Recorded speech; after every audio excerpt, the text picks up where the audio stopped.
Bonsoir. Staline, le tyran rouge. Le film que vous allez voir dans un instant raconte l'histoire d'un des plus grands criminels du XXe siècle. Au départ, sa motivation n'était ni l'argent ni la gloire. Staline croyait à l'égalité entre les hommes. Son idéologie était le communisme qu'il a tenté d'appliquer en Union des républiques socialistes soviétiques. Dans le monde entier, il a suscité un incroyable espoir. On lui a voué un culte sans précédent, notamment en France. Mais dans les faits, Staline a martyrisé son peuple. On estime aujourd'hui qu'il est responsable de la mort de 20 millions de personnes. Staline, le petit père des peuples, était un être sanguinaire, paranoïaque, fanatique. Pendant près de 30 ans, personne n'a su l'arrêter. Staline est mort il y a un demi-siècle, mais le monde d'aujourd'hui n'est pas plus qu'hier, à l'abri d'hallucinations collectives, de régimes tyranniques et de crimes de masse. En vous racontant la vie et les crimes de Staline, M6 a voulu, comme lors de notre soirée consacrée à Hitler, vous rendre cette histoire très actuelle et compréhensible. Ce film est le fruit d'un travail d'enquête et de recherche d'archives jusque-là inexploitées, notamment des archives provenant de fonds russes. Elles ont été longtemps censurées, puis ignorées car rappelant un passé gênant. Nous avons également privilégié les témoignages d'époque, discours, cahiers intimes, lettres, parfois inédites. Enfin, pour la première fois, vous allez voir un film sur Staline entièrement en couleur. Nous avons choisi de coloriser les images tournées en noir et blanc pour rendre ce film plus actuel. Ce documentaire a reçu l'aval du ministère de l'Éducation nationale. Les professeurs peuvent l'utiliser en classe. Staline, le tyran rouge, c'est un film de Mathieu Schwartz, Serge de Sampigny et Yvan de Melandre.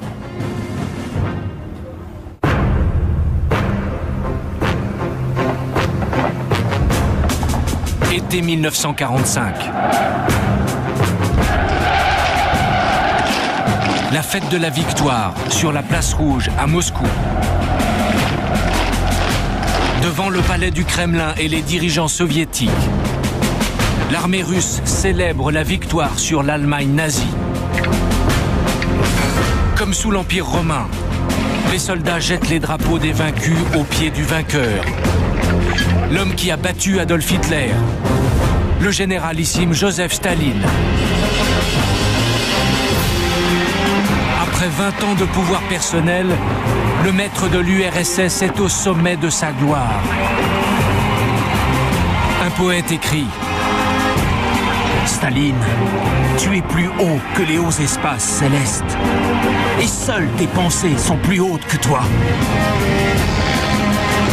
Ton esprit, Staline, est plus lumineux que le soleil.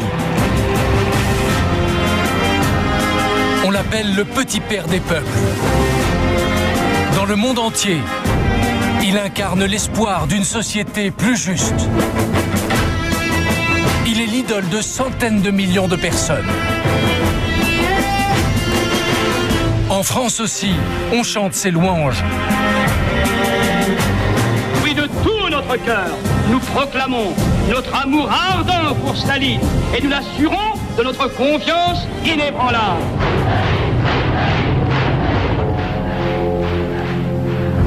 Pourtant, cet homme est l'un des plus grands criminels de l'histoire. Il a massacré son propre peuple avec une brutalité sans limite.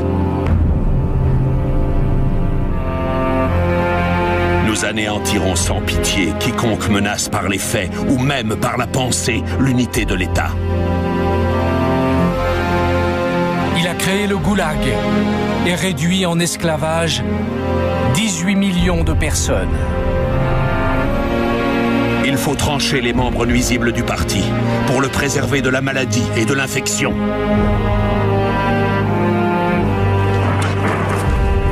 Il a provoqué avec cynisme des famines qui ont fait 7 millions de morts. La mort est problème. Plus d'hommes, plus de problèmes.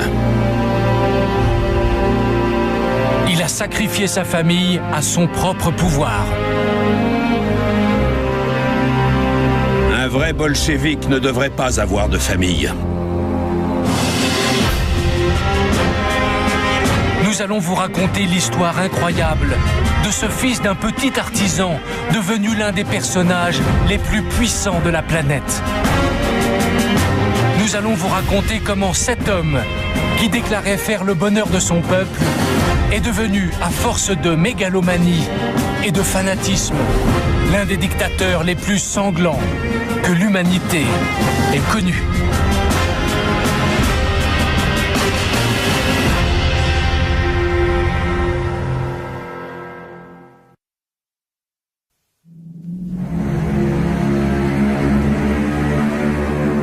L'année 1924, là où tout commence.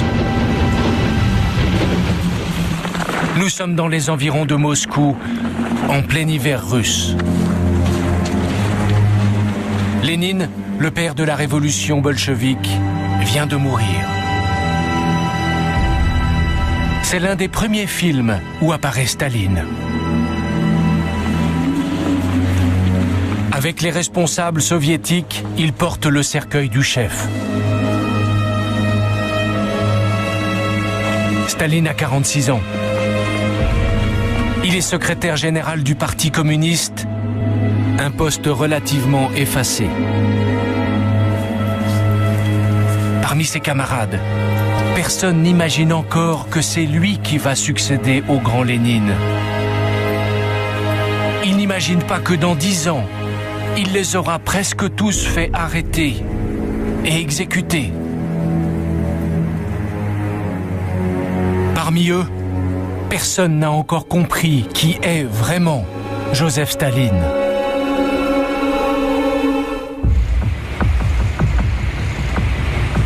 Pour ses camarades, c'est un personnage insignifiant. L'un d'entre eux déclare: Staline est la plus éminente médiocrité de notre parti. Un autre confirme: Nous ne craignons pas Staline. Aussitôt qu'il voudra prendre de grands airs, nous l'éliminerons. Depuis toujours, Staline cache son jeu.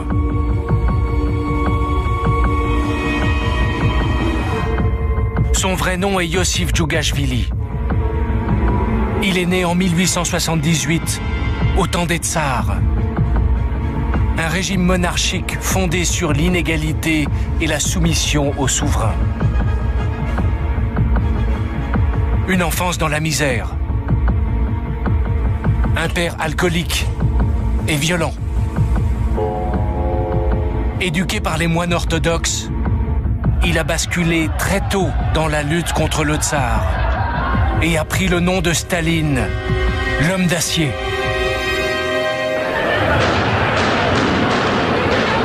En 1917, il a participé avec Lénine à la grande révolution bolchevique qui a renversé le tsar, aboli les privilèges et donné le pouvoir au peuple. Dans l'ombre de Lénine, il n'attend qu'une occasion pour prendre le pouvoir. La mort de Lénine est cette occasion. En 1924, il réussit par des manœuvres dans le parti à écarter le plus haut personnage du moment, Trotsky, avant de l'exiler vers le Kazakhstan.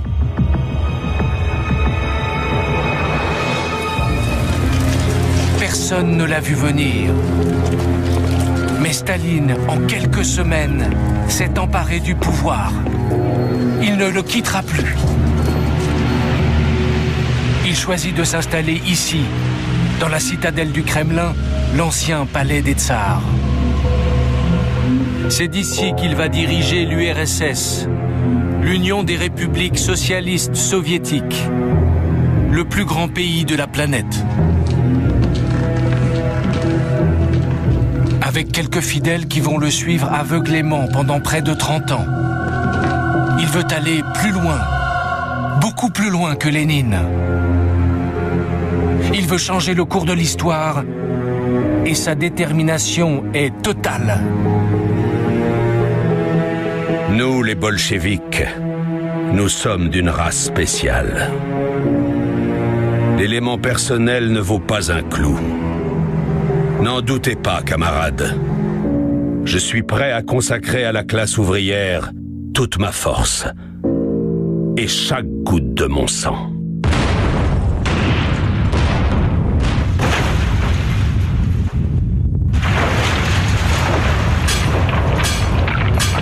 Staline veut faire table rase du passé.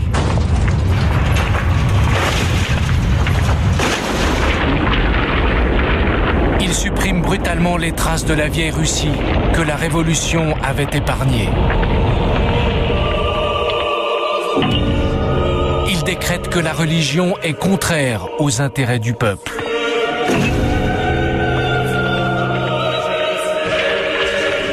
Dans tout le pays, il fait décrocher les vieilles icônes orthodoxes avant de les détruire.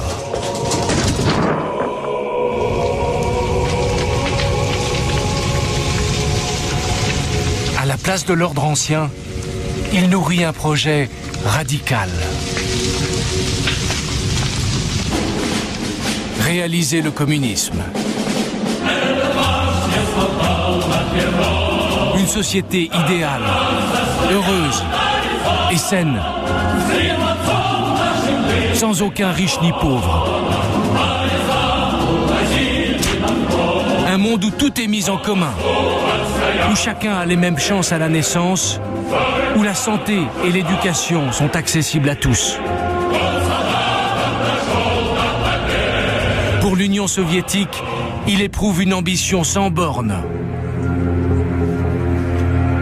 La vieille Russie a toujours été battue à cause de son retard.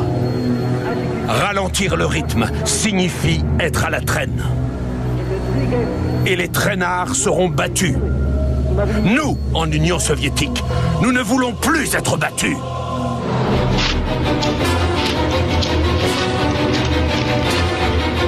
Il lance de gigantesques chantiers. Gratte-ciel, métro, chemin de fer, barrages, centrales électriques.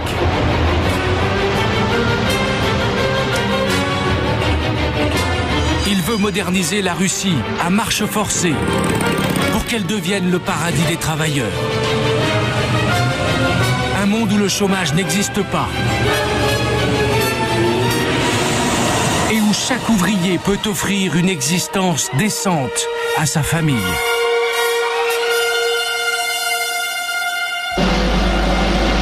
Un monde où Staline lui-même occupe la première place.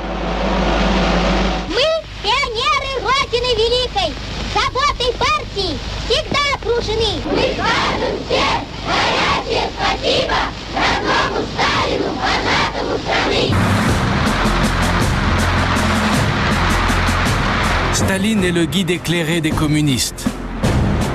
Son portrait est partout. Dans les usines, sur les trains, dans toutes les salles de classe et même dans les salles à manger. Il doit être parfait car il représente la réussite du communisme. Il a lui-même corrigé sa biographie officielle, vendue à des millions d'exemplaires. Sur les épreuves, il a noté à la main. Ajoutez la phrase « Staline est le plus grand capitaine de tous les temps et de tous les peuples ».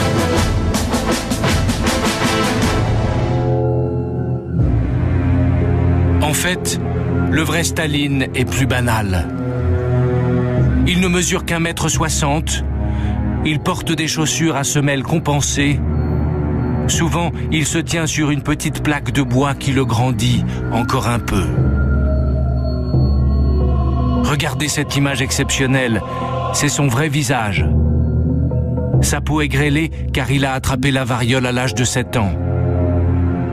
Mais curieusement, en public, il a une peau immaculée. Le nouveau maître du Kremlin est un mystère pour ses sujets. Il vit enfermé dans son bureau et il cache jalousement sa vie privée.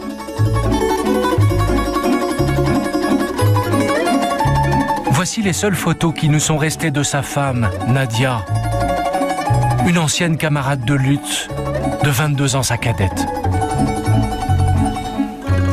Avec Nadia, il a eu 2 enfants, Vassili et Svetlana. Il leur consacre peu de temps, mais il exerce sur sa petite fille une véritable fascination.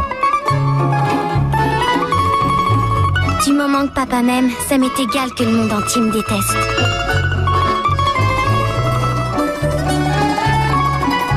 Si papa me demandait d'aller dans la lune, je le ferais. Quelques rares photos nous montrent Staline dans ses moments de détente, pendant les vacances d'été, quand il emmène ses adjoints sur la mer Noire dans des villas du parti.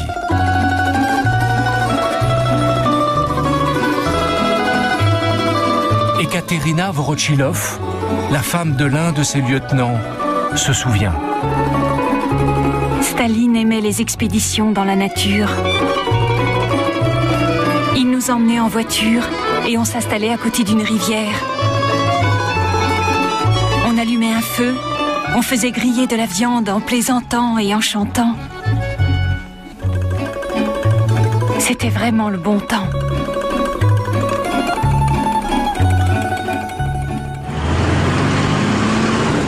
Problème. Pour Staline, dès les premières années, les mauvaises nouvelles s'accumulent. Sa politique se révèle décevante. En multipliant les grands projets industriels, Staline a sacrifié la vie quotidienne. La population russe augmente, mais la construction de logements ne suit pas.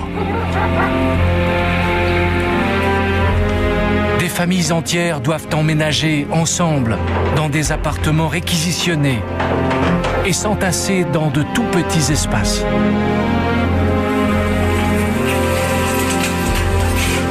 Le niveau de vie se détériore. Pour preuve, ces images tournées clandestinement dans les rues de Moscou.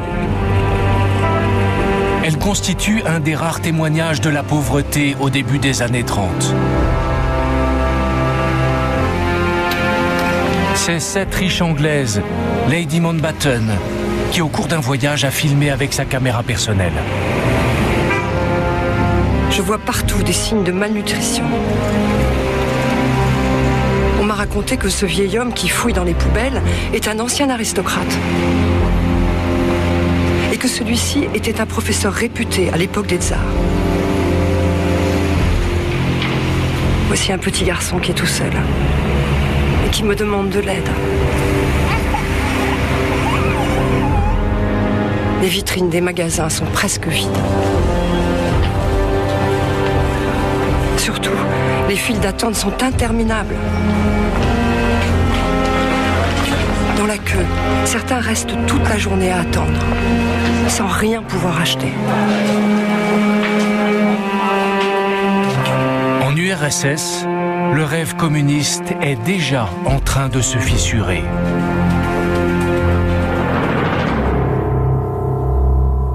Mais au Kremlin, Staline ne veut rien entendre. Pour lui, l'échec n'existe pas. Si le système est défaillant, c'est qu'on sabote sa politique. Il cherche des coupables chez les responsables de l'économie, comme le commissaire aux finances, Bryukhanov, qu'il juge incompétent et qu'un collaborateur a dessiné en fâcheuse posture. En marge du dessin, Staline écrit: Pour tous ces péchés, passés et présents, pendez Bryukhanov par les testicules. Si elles tiennent, considérez-le comme acquitté par le tribunal. Si elles lâchent, jetez-le dans la rivière. Staline ne plaisante qu'à moitié. En 1930, il invente une méthode pour désigner officiellement les coupables. Le procès politique.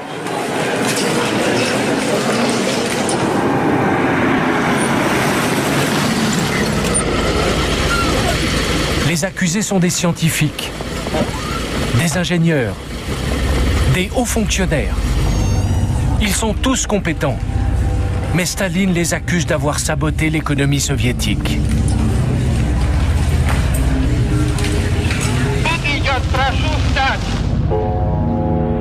Staline lui-même est absent des débats Mais il a nommé comme juge l'un de ses fidèles, Andrei Wyszynski.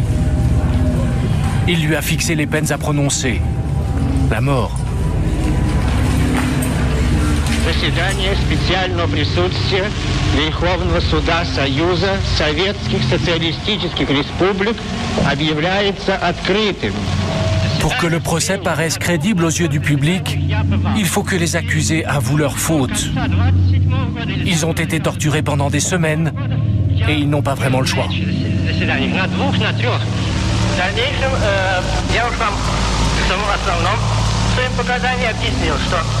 Контрреволюционное настроение у меня по адресу советской власти все время меня не оставляло. Я сознаю вполне, что я заслужил самое тяжелое наказание. Pour le procureur, c'est maintenant un jeu d'enfant. Государственное обвинение требует от специального присутствия Верховного суда расстрела всех до одного посмертия. Après plusieurs jours de gesticulation, le juge prononce le verdict. Il sait que Staline observe sa prestation, d'où une certaine émotion. Калинникова Ивана Андреевича, согласно статьям 58.3, 58.4, 58.6, 58.11 Уголовного кодекса РСФСР, к высшей мере наказания, к высшей мере социальной защиты, расстрелу, конфискации всего имущества. Leur peine sera commuée en 10 ans de prison. Mais le message est clair. Ceux qui s'opposent à Staline seront brutalement écrasés.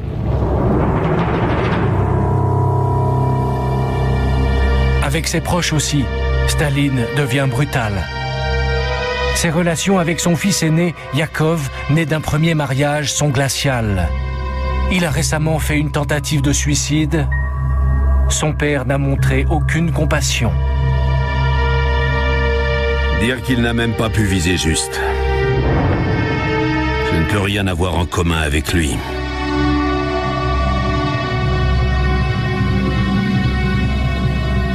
Le couple de Staline, lui aussi, va mal. Sa femme Nadia est fragile.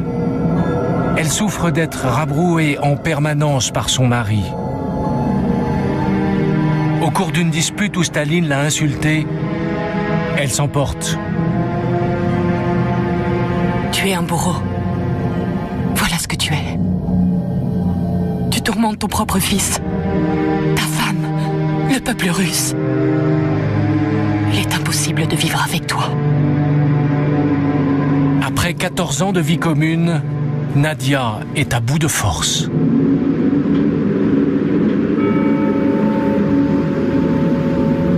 Un soir d'hiver, après une nouvelle dispute lors d'une réception officielle au Kremlin, Nadia rentre dans sa chambre et se suicide d'une balle de revolver dans le cœur.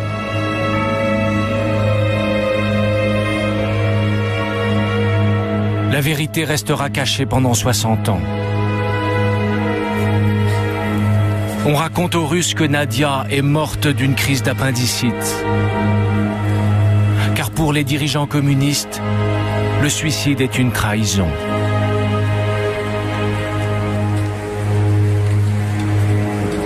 Même son amie Paulina Molotov la condamne. Nadia a eu tort. Elle quitte Staline à un moment si difficile. Staline n'est pas resté à l'enterrement.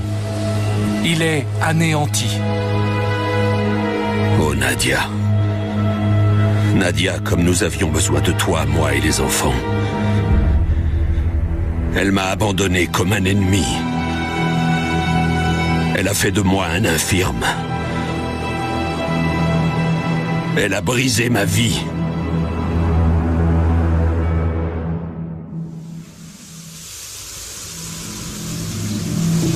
En URSS, plus rien ne sera jamais comme avant. Staline était brutal. Désormais, il sera impitoyable. Les premiers visés sont les paysans qui refusent de céder leurs terres à l'État et de rejoindre les kolkhozes. Ces immenses coopératives où tout est mis en commun, sous contrôle du parti.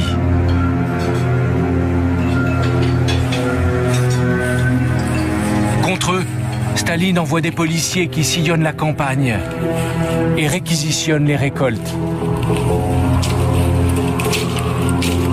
Ils ont pour mission d'asphyxier les familles qui résistent à sa politique. Torture, viol, assassinat. Il ne recule devant rien. L'un de ses policiers est Lev Kopelev. J'ai participé à ces expéditions, sondant le sol pour découvrir les caches. J'ai vidé des garde-manger en me forçant à ne pas entendre les pleurs des enfants et les gémissements des femmes. Tout était permis. Détruire, mentir, voler. La fin justifiait les moyens.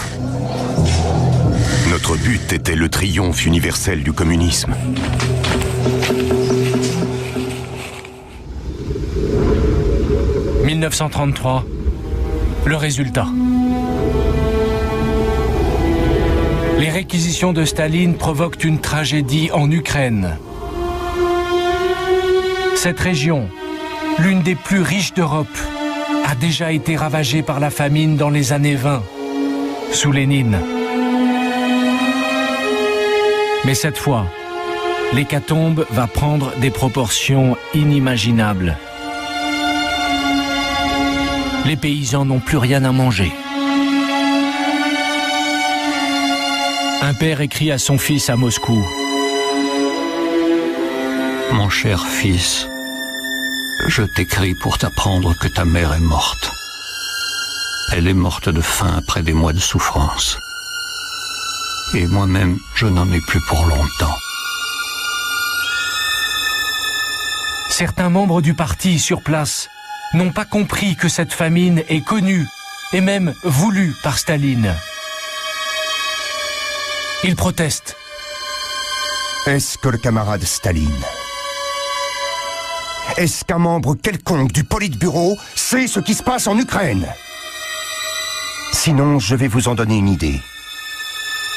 Un train chargé de cadavres vient d'arriver à Kiev après avoir ramassé des corps pendant tout son trajet.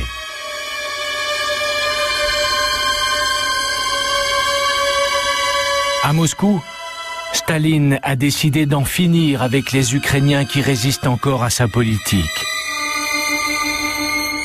Il interdit aux paysans affamés de quitter leur village pour rejoindre les grandes villes.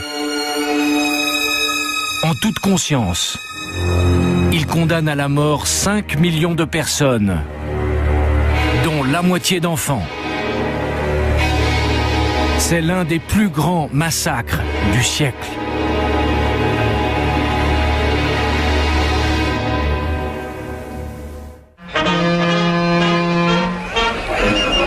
Au même moment, le député français Édouard Herriot débarque en Ukraine à l'invitation du gouvernement soviétique. Je fais des vœux ardents pour la prospérité du peuple russe et j'espère que mon voyage sera utile pour son bonheur et pour la paix des peuples. Le Français et la délégation qui l'accompagne visitent l'Ukraine en train. Il est ravi du voyage. J'ai traversé l'Ukraine. J'affirme que je l'ai vu tel un jardin en plein rendement. Il n'y a que potager de kolkhozes irrigués et des récoltes admirables. Lorsque l'on soutient que l'Ukraine est dévastée par la famine, permettez-moi de hausser les épaules. Comment le Français a-t-il bien pu passer à côté de millions de morts? En fait, les rues ont été nettoyées avant son arrivée. Les travailleurs qu'il a rencontrés étaient des figurants. On a fait venir de la nourriture. Édouard Herriot s'est fait avoir par la propagande. À Moscou, Staline ne gouverne plus qu'à grands coups de mensonges.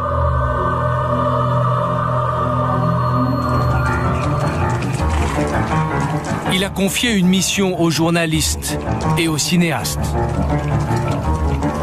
Ils ne doivent plus décrire le monde comme il est, mais comme il devrait être. La récolte est mauvaise. On fait filmer des paysans radieux dans des champs magnifiques. Les résultats industriels sont décevants. On publie des communiqués de victoire avec des chiffres truqués. On invente des héros, comme ce célèbre mineur, Alexei Stakhanov. Lors d'un concours, il a pulvérisé le record de productivité en extrayant 14 fois plus de charbon que les autres. Cette histoire est totalement fausse. Elle a été inventée par le parti. Mais elle permet d'abuser les soviétiques.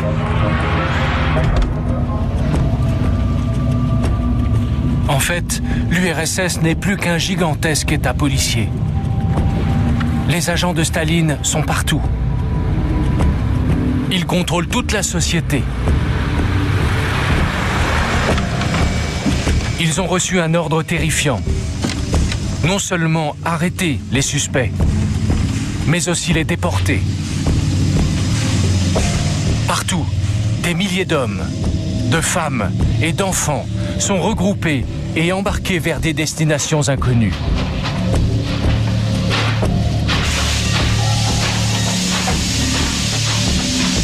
Un enfant se souvient.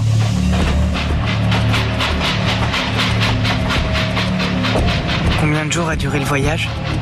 Je n'ai aucune idée. Dans le wagon, 7 personnes sont mortes de faim. Quand nous sommes arrivés à Tomsk, ils nous ont fait sortir et ils ont déchargé les cadavres. Des enfants, des jeunes et les vieux. Ils sont dirigés vers le goulag, les camps de travail soviétiques. De véritables camps de concentration mis en place par Staline bien avant leur apparition en Allemagne.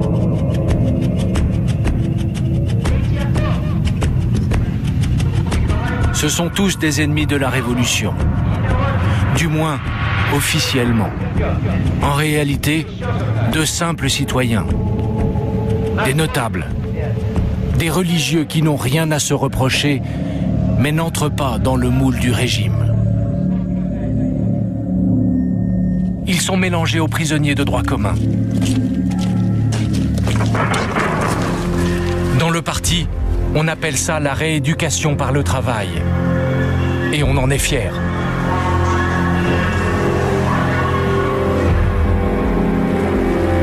Ici, les esprits déviants doivent être remis dans le droit chemin.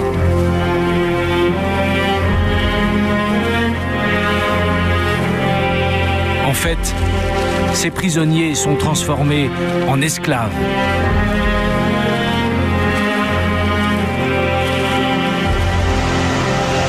Dans les camps du Grand Nord, la température tombe parfois jusqu'à moins 50 degrés. Un prisonnier écrit: il est dangereux de cesser de bouger. Je n'arrête pas de me pétrir les orteils et de serrer les poings. Le fait de toucher un outil métallique à main nue peut vous arracher la peau.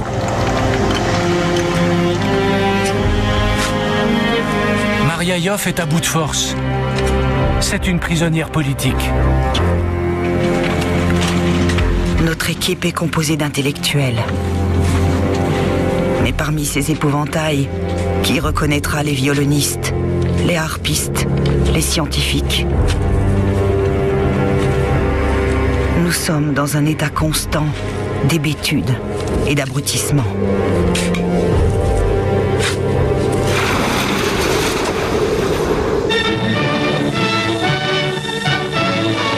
Le 2 août 1933, un événement illustre la cruauté et l'absurdité du système.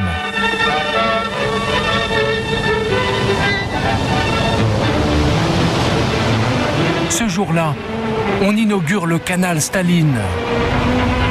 200 km de voies navigables qui relient la mer Blanche à la mer Baltique.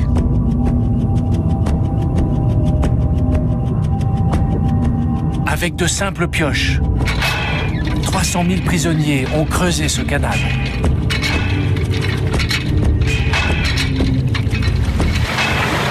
Fait exceptionnel, Staline a choisi de se déplacer.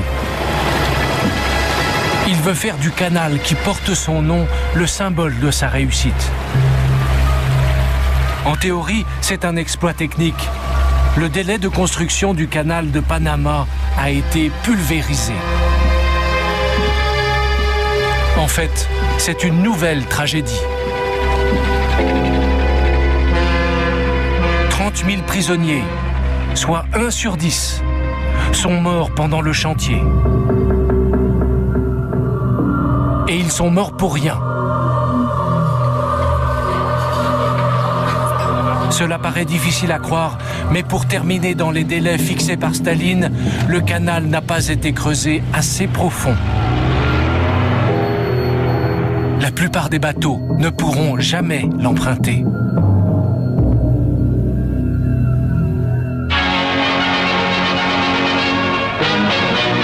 À l'étranger, on est loin d'imaginer l'horreur du système stalinien.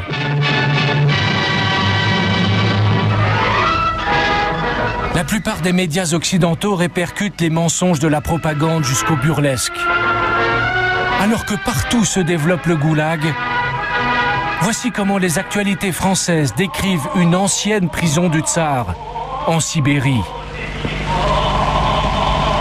Autrefois, le tsar y enfermait les révolutionnaires. À présent, le gouvernement soviétique a décidé de donner une autre destination à ce mur. On y organisera maintenant l'élevage en grand des lapins sous la surveillance d'un institut scientifique spécial.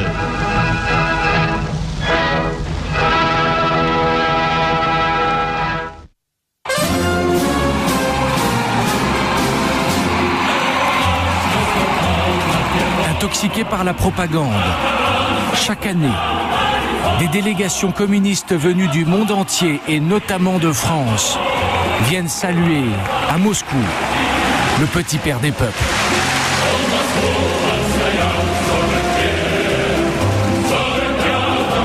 Malgré les crimes de Staline, les ralliements de prestige se multiplient, comme celui de l'écrivain français Louis Aragon, qui non seulement approuve le goulag, mais en fait publiquement l'éloge. Le prolétariat vient d'entreprendre cette tâche historique, la rééducation de l'homme par l'homme. Nous sommes à un moment de l'histoire de l'humanité qui ressemble au passage du singe à l'homme.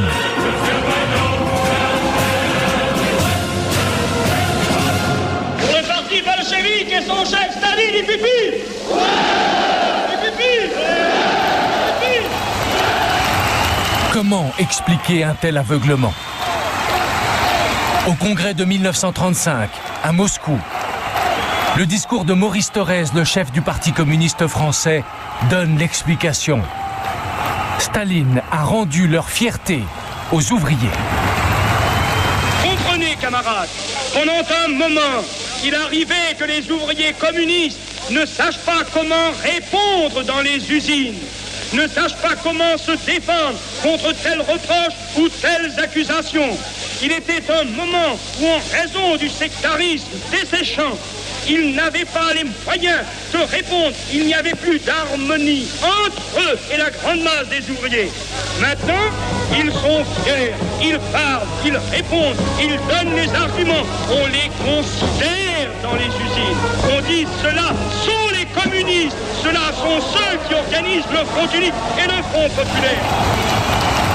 Nous sommes sûrs de la victoire, car à la barre de notre navire est entre les mains fermes du plus grand des pilotes, de notre cher et grand Staline. Aveuglé par son idéal communiste, le Français n'a pas vu ou n'a pas voulu voir que Staline a depuis longtemps déjà tourné la page. Et et que son seul but est maintenant de consolider son pouvoir. Staline a décidé de liquider toute la génération qui lui fait encore de l'ombre.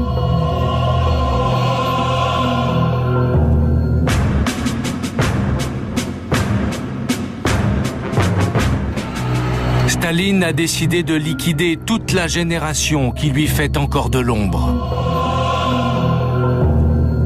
Souvenez-vous, l'enterrement de Lénine en 1924. La plupart de ceux qui portaient le cercueil avec Staline vont mourir. Kamenev et Zinoviev, exécutés. Tomsky, poussé au suicide. Rykov, fusillé. Radek, assassiné.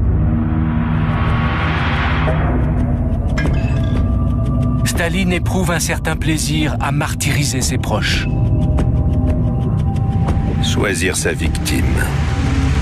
Préparer minutieusement le coup. Assouvir une vengeance implacable.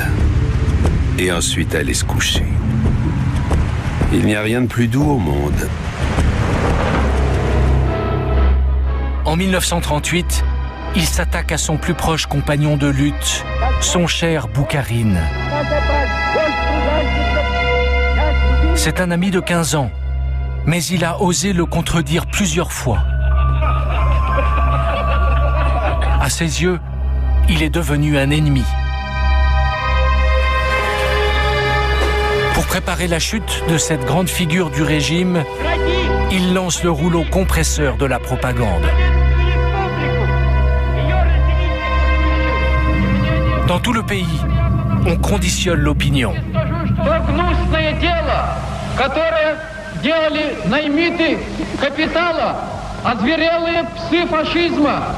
Бухарин, Рыков и их компания. Товарищи, факты, которые я приводила, подтверждают те слова товарища Сталина о том, что наша страна окружена со всех сторон врагами, которые хотят разбить нашу родину, хотят поработить наши народы. Смерть этим врагам, смерть этим паразитам.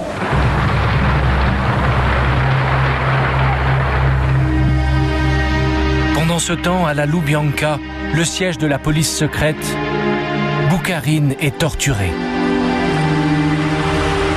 Dans une lettre, il implore son vieil ami Staline. Je t'écris cette lettre, qui est sans doute la dernière. Mon cœur saigne à la pensée que tu puisses croire que je suis vraiment coupable. Je suis prêt à me traîner à genoux et à t'implorer de m'éviter ce procès. Si c'est la mort qui m'attend, je te supplie, au nom de tout ce qui t'est cher, de ne pas me faire fusiller. Je veux moi-même pouvoir absorber du poison. Je t'en supplie.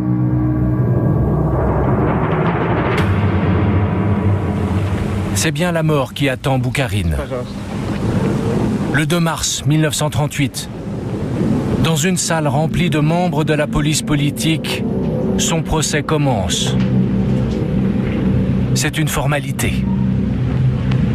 Требует наш народ одного. Раздавите проклятую гадину. Boukharine est dans le box des accusés. Mais il ne reste de lui aucune image. Il n'a pas été jugé assez docile pour être utilisé par la propagande. Il sera fusillé et sa famille déportée.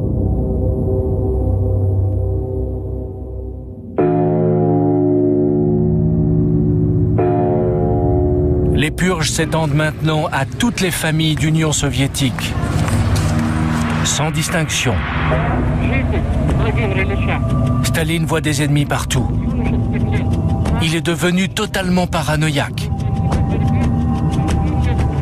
Contre ceux qu'il soupçonne de menacer son pouvoir, il encourage la délation.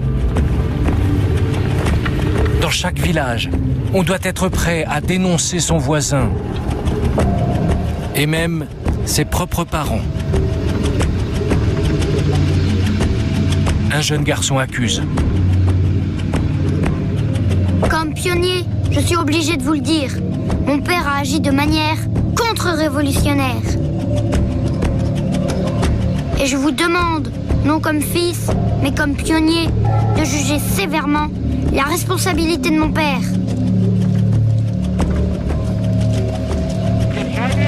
Staline dispose d'un homme de main, Nicolas Yezhov, surnommé le Nabot, parce qu'il ne fait qu'1,54 m.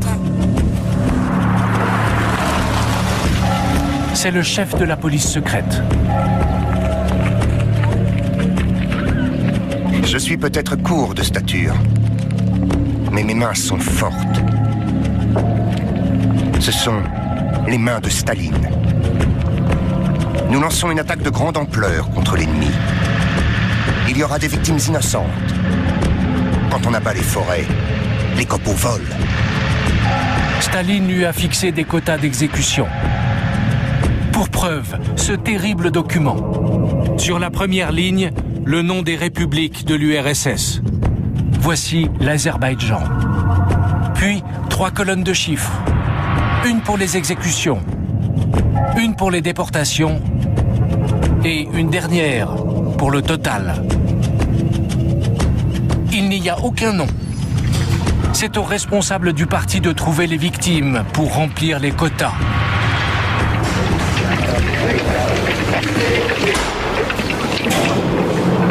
Un dossier pris au hasard dans les archives de la police politique. Non, Sidorov. Patrimoine. Une maison en bois de 8 mètres sur 8. Une vache, 4 brebis, 2 cochons. Acte d'accusation. Sidorov est mal intentionné envers le pouvoir soviétique. Il a dit que Staline a tué un tas de gens. Mais qu'on ne peut pas en parler sinon on vous met en camp pour 25 ans. Verdict. Fusiller Sidorov et confisquer tous ses biens.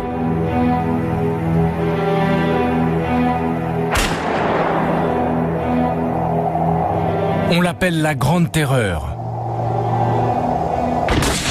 Depuis l'année 1937, Yezhov fait fusiller en moyenne 1000 personnes par jour.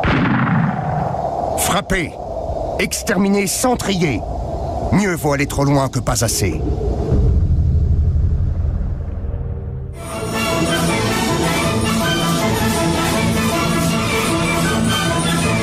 En pleine terreur, la vie continue pourtant comme si de rien n'était. Au théâtre du Bolchoï, on joue le Lac des Cygnes de Tchaïkovski. C'est le ballet préféré de Staline. Il ne rate jamais une représentation. Chaque soir, après le concert, il regagne le Kremlin pour y signer les ordres d'exécution qu'on lui a préparés. Il ajoute parfois des commentaires. Serrer la vis à ce monsieur. Battre et battre encore. Plus les dents sont acérées, mieux c'est. La terreur finit par se retourner contre le chef de la police lui-même. Yezhov est accusé de trahison, torturé, exécuté et même effacé des photos officielles. En 1938, Staline a liquidé tous ses ennemis, réels ou imaginaires.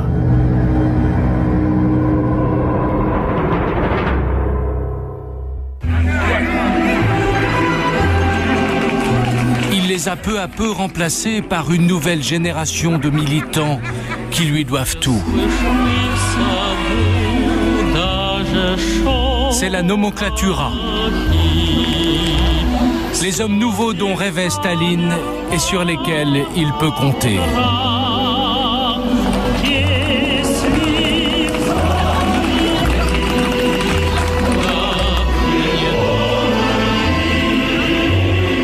Ils se sont répartis les biens des victimes de la terreur et ils profitent des appartements libérés.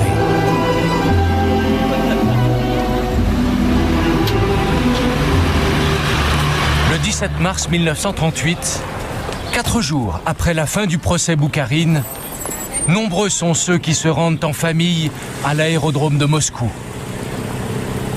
Militants, fonctionnaires, ils sont tous là pour accueillir un avion russe qui a relié la Russie à l'Amérique en passant par le pôle Nord.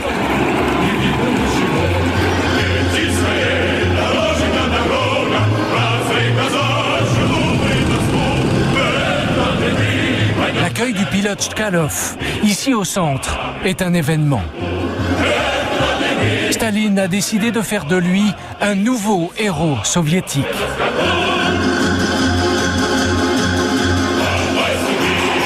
Ce jour-là, dans les rues de Moscou, Chkalov crie son amour au guide suprême. Je suis prêt à mourir pour Staline. S'il faut lui donner nos poumons, nous donnerons nos poumons à Staline. Et s'il faut lui donner notre cœur, nous lui donnerons notre cœur.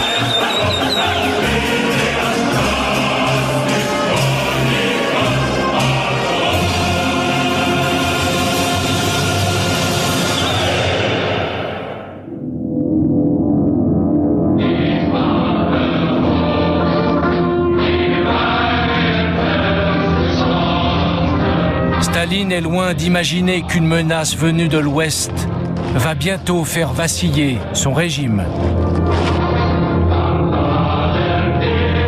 En Allemagne, le parti nazi est au pouvoir depuis plus de 5 ans. Il prône la supériorité de la race germanique.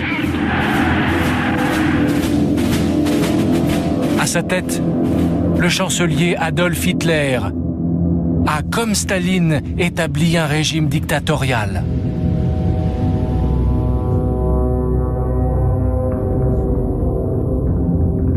Il a déjà annexé l'Autriche. Il veut s'emparer de tous ses pays voisins, dont la France. Mais il rêve surtout d'attaquer l'Union soviétique et d'annexer son territoire au profit du peuple allemand. La mission du mouvement nazi est de détruire le judéo-bolchevisme. Détruire la Russie donnera au peuple allemand un espace vital dont la race des maîtres a besoin pour se nourrir. Mon ambition est d'être l'homme qui brisera le marxisme.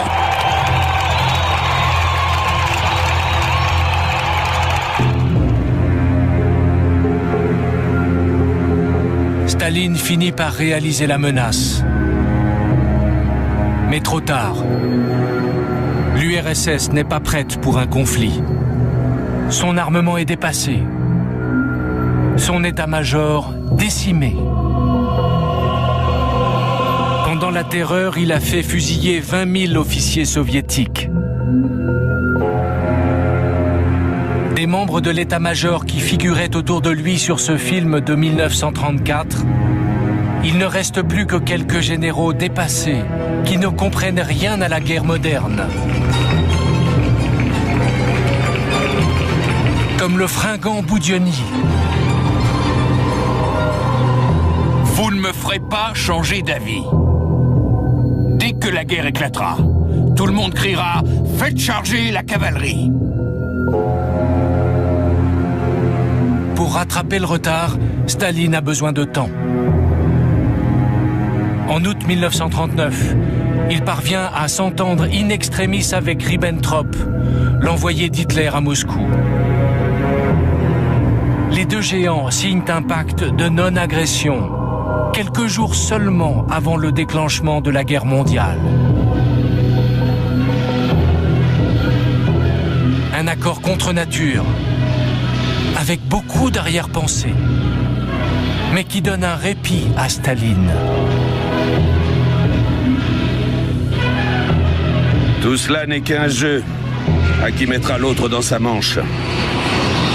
Vous verrez, la Russie réussira à éviter la guerre avec l'Allemagne pendant encore un moment.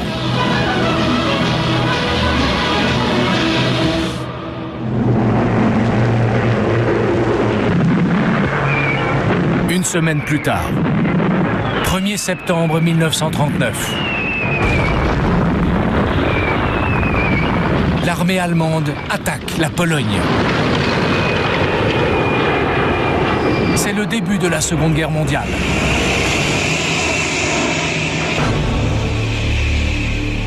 En quelques semaines, les nazis écrasent l'armée polonaise et remportent une victoire éclatante. La première d'une longue série. 8 mois plus tard, en mai 1940, Hitler attaque à l'ouest et occupe la France en moins de 2 mois.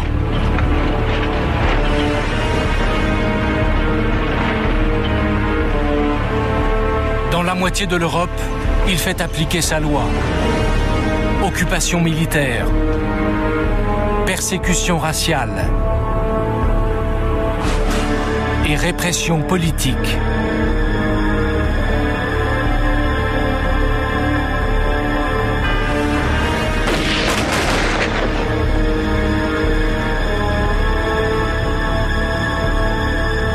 Dans l'intervalle, Staline n'est pas resté inactif.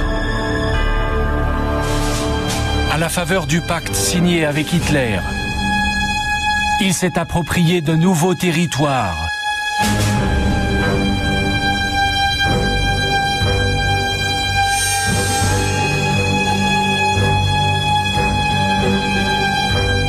À l'hiver 1941, il se croit encore à l'abri d'un conflit avec l'Allemagne.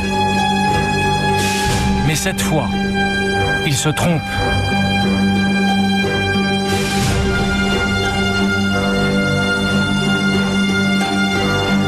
C'est le moment où Hitler décide de réaliser son vieux rêve. Détruire l'Union soviétique.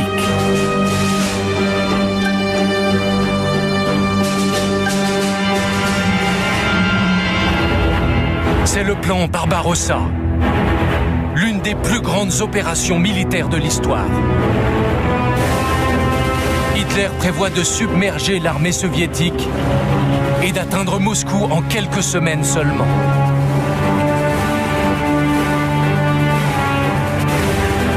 Dès le printemps, l'armée allemande se met en ordre de bataille à la frontière. Sur place, des généraux soviétiques observent les mouvements de troupes. Ils donnent l'alerte et demandent l'autorisation de déployer des soldats.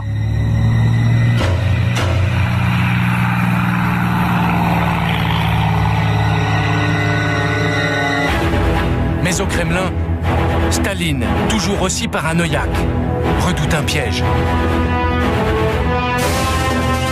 Il leur répond. Vous avez une grosse tête, mais une petite cervelle. Jamais l'Allemagne ne se lancera seule dans la guerre contre la Russie. 16 juin 1941, un espion transmet. Attaque imminente. Mais Staline persiste. C'est un désinformateur. Vous pouvez l'envoyer se faire foutre. 21 juin, veille de l'offensive. Un déserteur allemand passe la frontière et prévient que l'attaque sera lancée à l'aube. Verdict de Staline. Fusillez-le.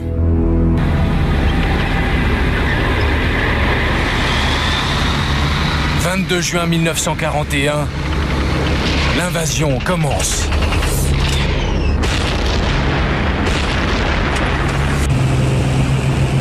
3 millions de soldats allemands attaquent l'URSS.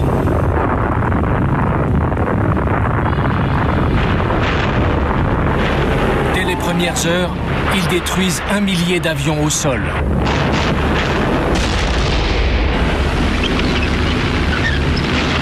Le rouleau compresseur allemand enfonce le front.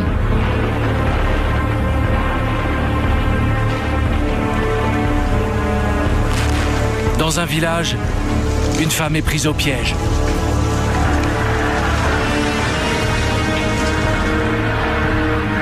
Des milliers de nos soldats errent sans but, en désordre.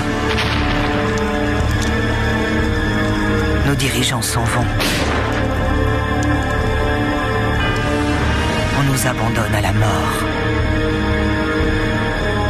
Symbole de la déroute, le fils aîné de Staline, Yakov, est fait prisonnier alors qu'il s'enfuit déguisé en paysan.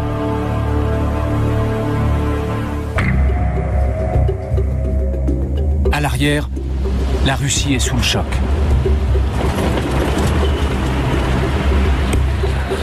Pour tenter de comprendre, la population se rue sur les journaux. Tous attendent la réaction de Staline. Mais elle ne vient pas.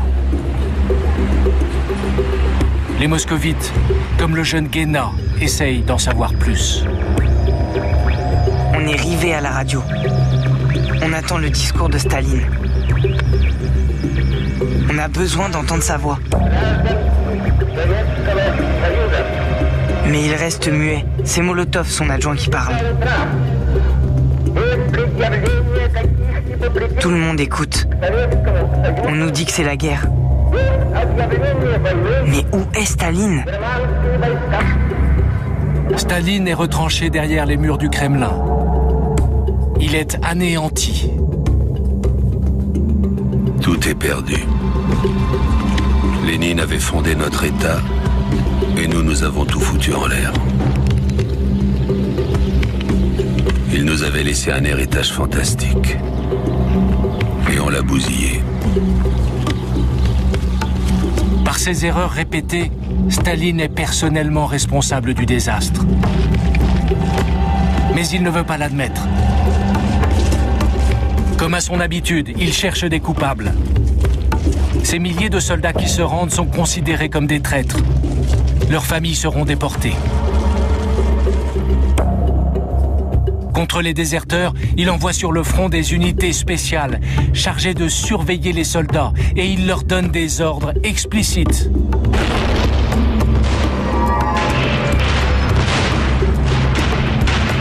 En cas de panique et de recul, faites fusiller sur place les panicards et les froussards.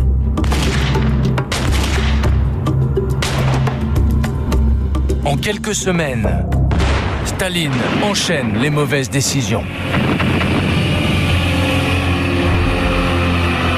En Ukraine, il interdit à ses généraux d'évacuer la ville de Kiev. Résultat, 5 jours plus tard, les nazis capturent 500 000 soldats.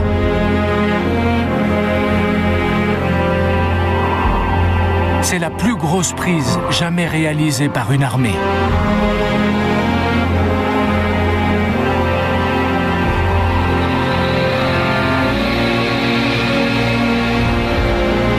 En octobre 1941, 4 mois après le début de l'offensive Barbarossa, Hitler a presque gagné son pari.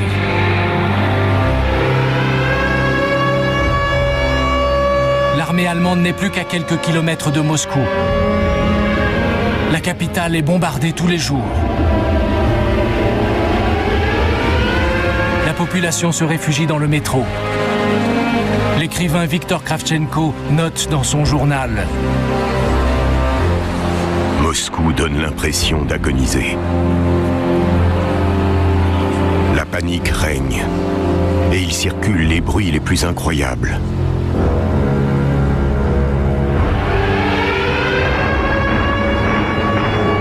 Certains disent qu'un coup d'État a éclaté au Kremlin et qu'on a arrêté Staline.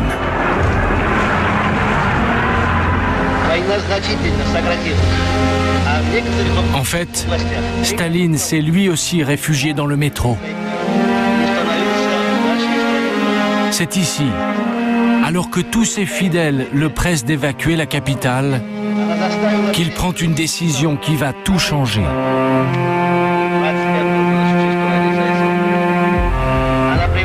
Malgré le danger, il décide de rester à Moscou.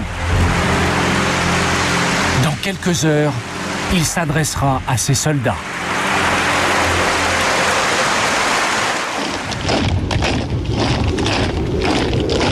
« 7 novembre, 8 heures du matin.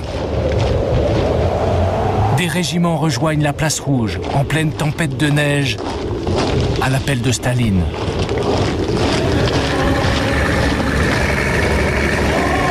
chars viennent directement du front et sont armés. Les Allemands peuvent attaquer à tout moment.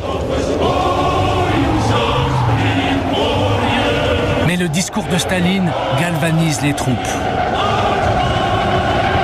Партизаны и партизанки, на вас смотрит весь мир, как на силу способны уничтожить разбойничьи орды немецких захватчиков.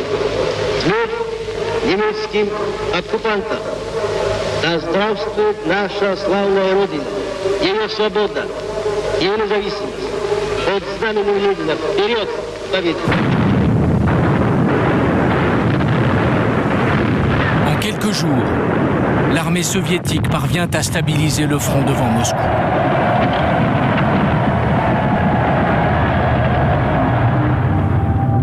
Mais ce n'est que 10 mois plus tard, à l'été 1942, que va se jouer l'une des plus grandes batailles du siècle. Nous sommes à Stalingrad. C'est le tournant de la Seconde Guerre mondiale.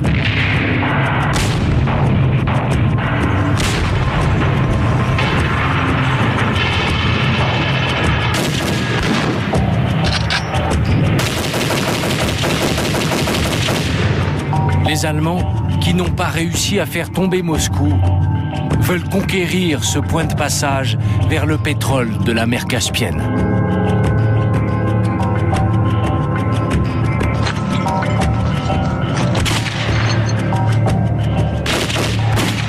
Ils occupent 90% de la ville. Mais il leur reste encore quelques centaines de mètres à gagner.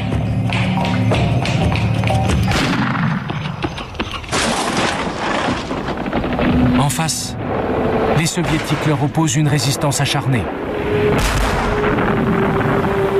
Le mitrailleur russe Andrei Koziaïnov est l'un d'entre eux.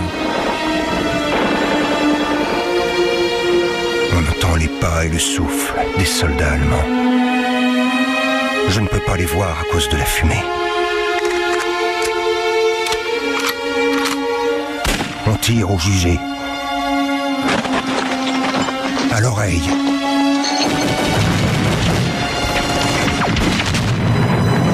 Ma tête bourdonne.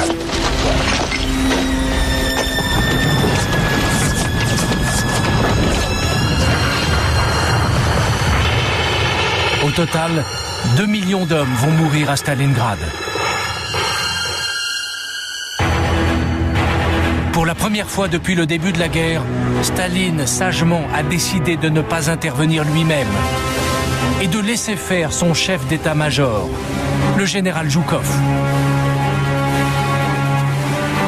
Zhukov a un plan de bataille. Il veut prendre au piège les Allemands dans la ville qu'ils viennent de conquérir.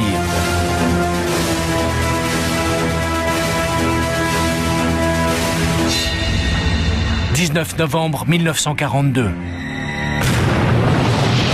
7 heures du matin. 1400 chars, plus de 1000 avions et 1 million de soldats soviétiques se ruent sur les flancs de l'armée nazie. Ces images, filmées après la bataille lors d'une reconstitution, montrent la jonction des deux armées russes.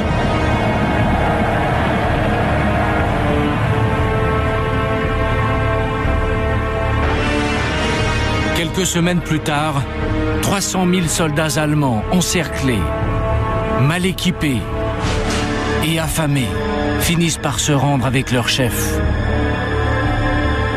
le maréchal von Paulus. C'est la première fois qu'un maréchal nazi est capturé vivant.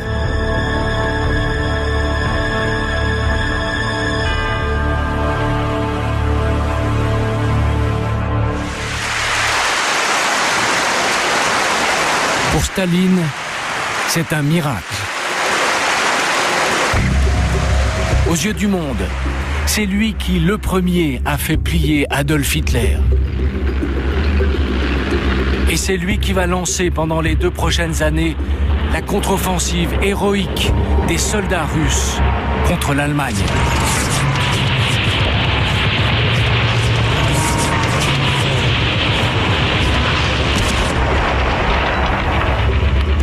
ses crimes, malgré son pacte en 1939 avec Hitler, Staline est devenu incontournable. À Moscou, lors de la visite du général de Gaulle, puis quelques mois plus tard, à la conférence de Yalta, les Alliés viennent tous rencontrer le grand Staline.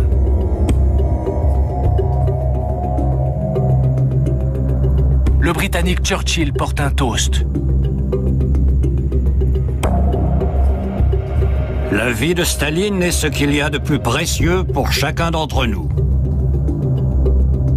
J'espère sincèrement que le peuple de l'Union soviétique pourra conserver longtemps son maréchal.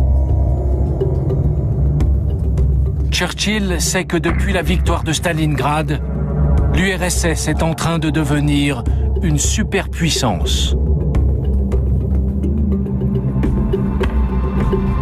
Il sait qu'après des mois de contre-offensive, l'armée rouge va bientôt entrer dans Berlin.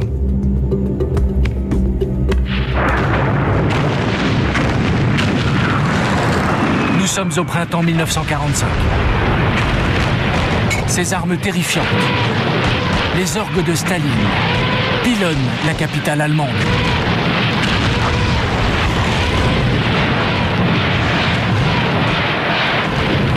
Staline a décidé de venger Stalingrad et de détruire Berlin.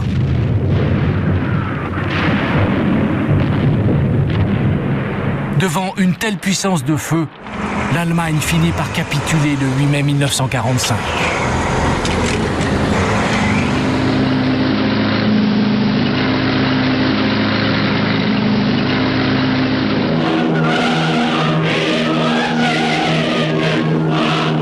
Plus tard, le généralissime Staline arrive dans la capitale allemande pour célébrer sa victoire.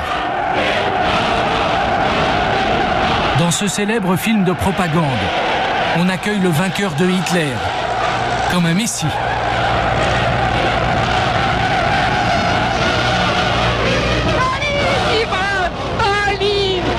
En fait, c'est une fiction où Staline est joué par un sosie. Cette arrivée magistrale n'a jamais eu lieu. Staline a peur de l'avion. Et contrairement à ces images, il déteste la foule. Товарищи, сегодня мы празднуем великую победу над германским фашизмом. Le vrai Staline s'est lui rendu en train blindé à Potsdam, dans la banlieue de Berlin, où 5000 policiers sont mobilisés pour son arrivée. Il est obsédé par les attentats. S'il a accepté de sortir de son pays pour la première fois en 30 ans, c'est que l'occasion en vaut la peine. Il a rendez-vous autour de la table de négociation avec ses alliés américains et britanniques. Depuis la conférence de Yalta, il exige purement et simplement la moitié de l'Europe. C'est-à-dire tous les pays que son armée a libérés pendant la guerre. L'exigence de Staline est acceptée par les Alliés. La domination soviétique de l'Europe de l'Est peut commencer. Elle va durer près d'un demi-siècle.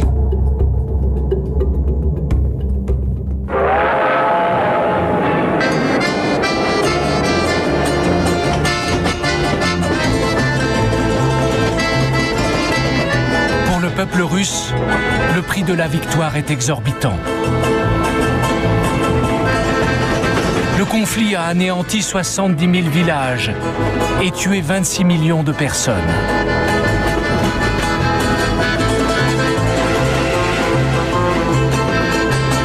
À l'été 1945, les soldats commencent à rentrer dans leur foyer et s'apprêtent à retrouver leur famille. Un soldat raconte. Les gens hurlent, ils courent, ils pleurent à l'arrivée du train. Les hommes embrassent leurs femmes. Ils prennent dans dans leurs bras les enfants qu'ils n'ont pas vu grandir. Ils montrent fièrement leurs décorations et leurs blessures.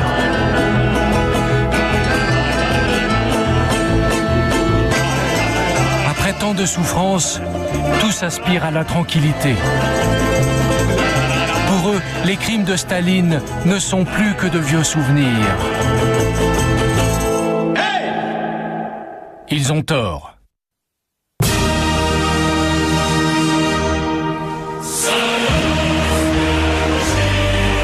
Staline est au sommet de sa puissance. Cela fait plus de 20 ans qu'il dirige l'Union soviétique. Pour la victoire, on lui a préparé un spectacle grandiose, avec des milliers de figurants.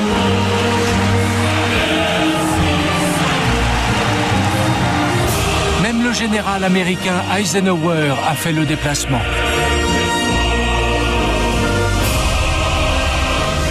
Pourtant, Staline a l'air absent. Sa santé est fragile. Il a des trous de mémoire. Il a fait plusieurs attaques cardiaques. Surtout, c'est un homme seul.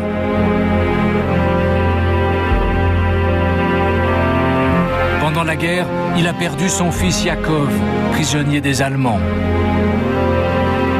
On raconte que Yakov a cherché à s'échapper en franchissant des barbelés.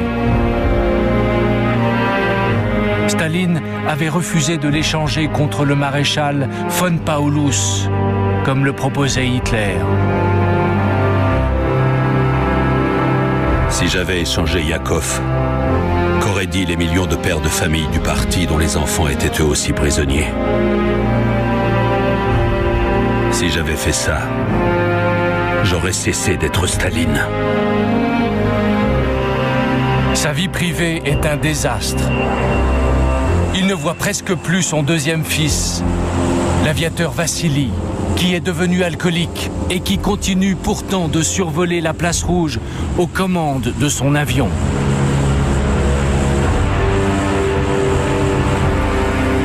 Plus paranoïaque que jamais, Staline s'est même fâché avec Svetlana, sa fille chérie, devenue une jeune femme.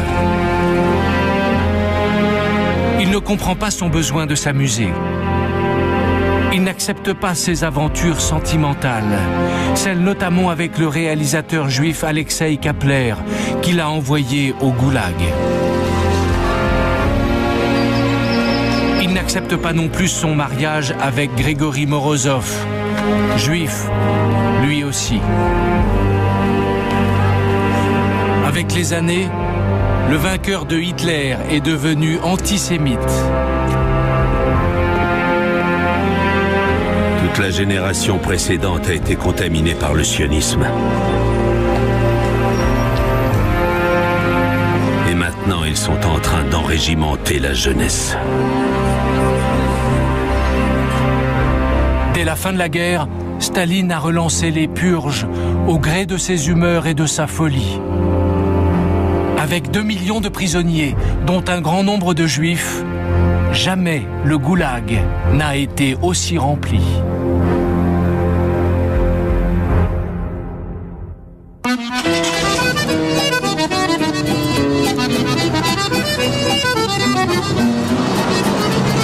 En France, les communistes qui se sont battus contre les nazis pendant la guerre continuent de vénérer Staline.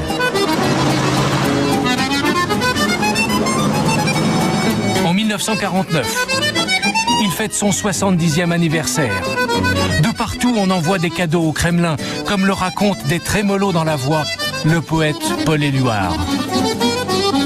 Dans ce petit atelier de Belleville, les ouvriers ont passé 300 heures à fabriquer avec application un cadeau pour Staline. Leur cadeau, un tour miniature. Malgré l'évidence, l'horreur du système stalinien continue d'être passée sous silence.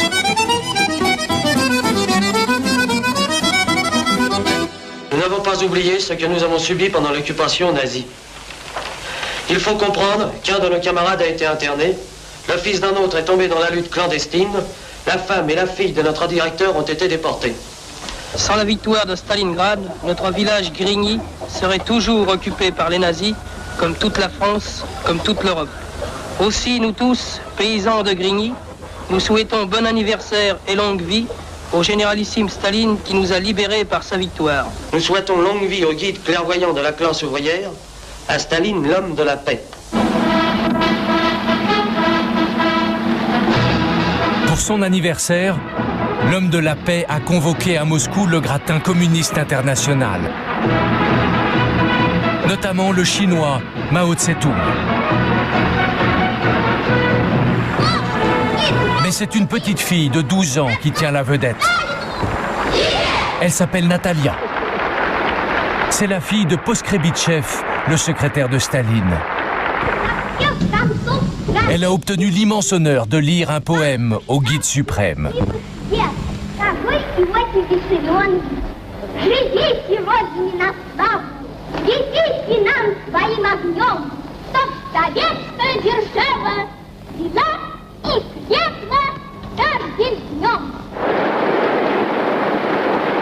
La salle applaudit à tout rompre cette scène touchante.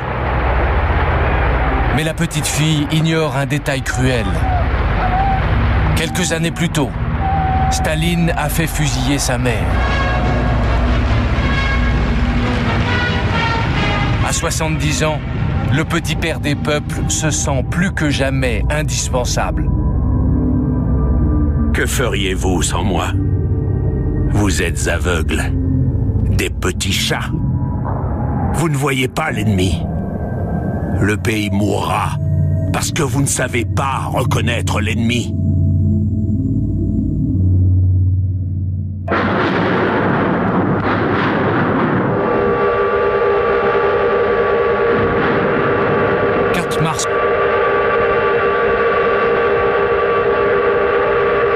Cette fois, c'est Staline qui vient de mourir.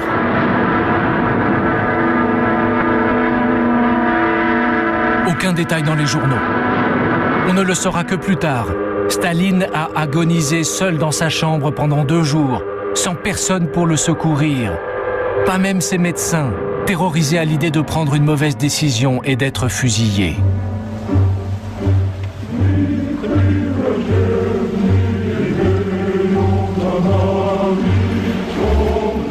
Sa dépouille est exposée dans la salle des colonnes, là où il avait fait condamner ses amis lors des procès de Moscou. Chez les membres du parti, l'émotion est réelle. Une institutrice a du mal à imaginer la vie sans Staline. Qu'est-ce qui va se passer maintenant? Comment va-t-on vivre? Et qu'est-ce qui va arriver au pays?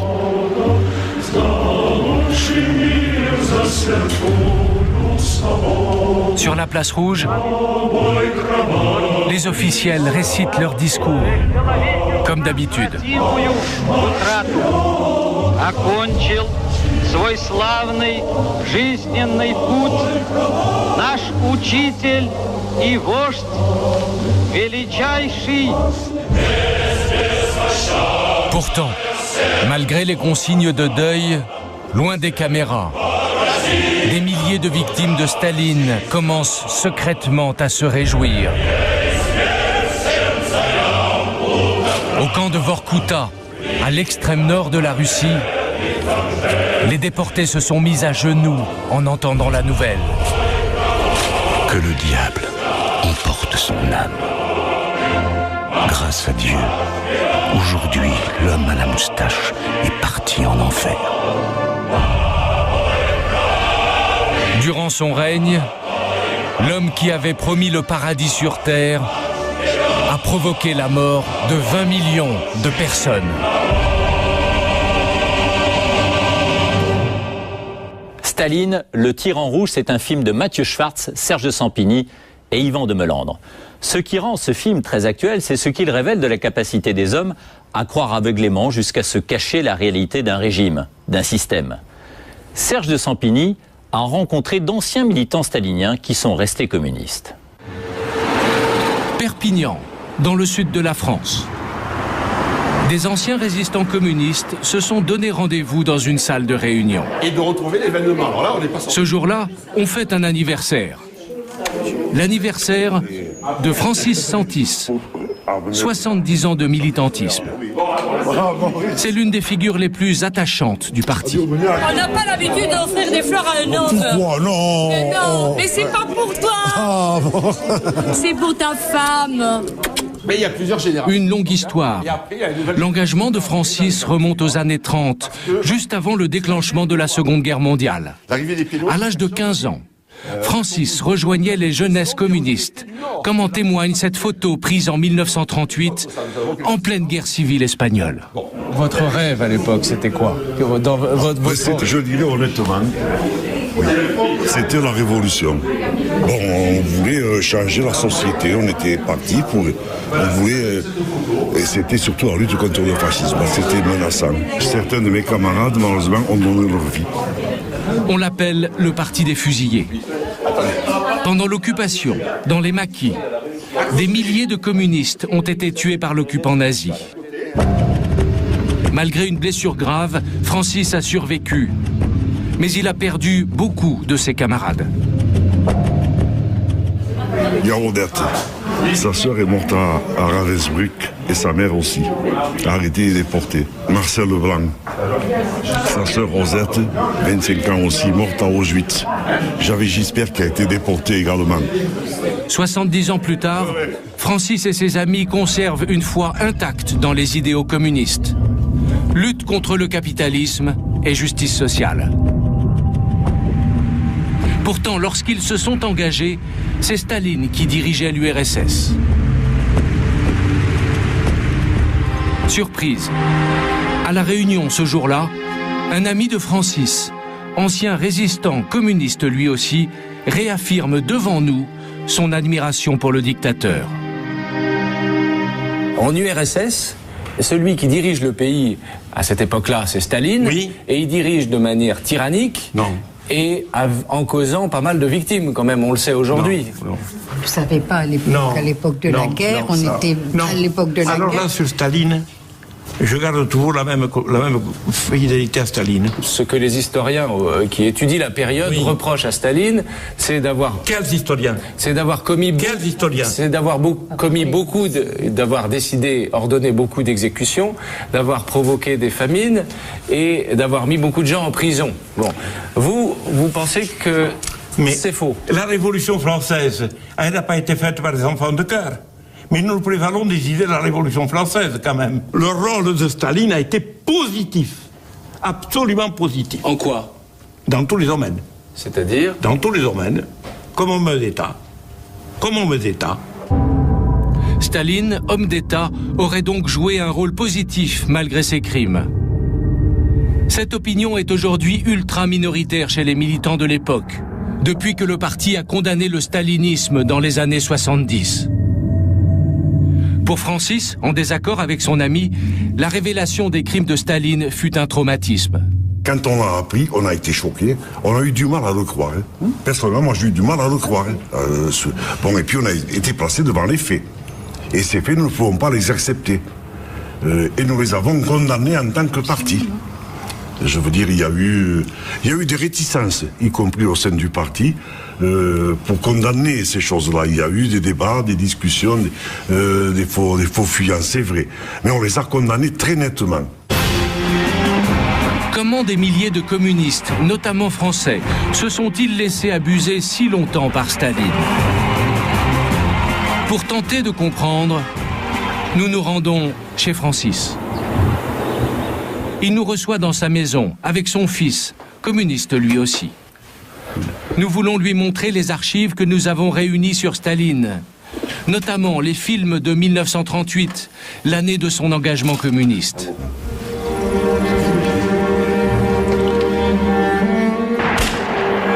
On l'appelle la Grande Terreur.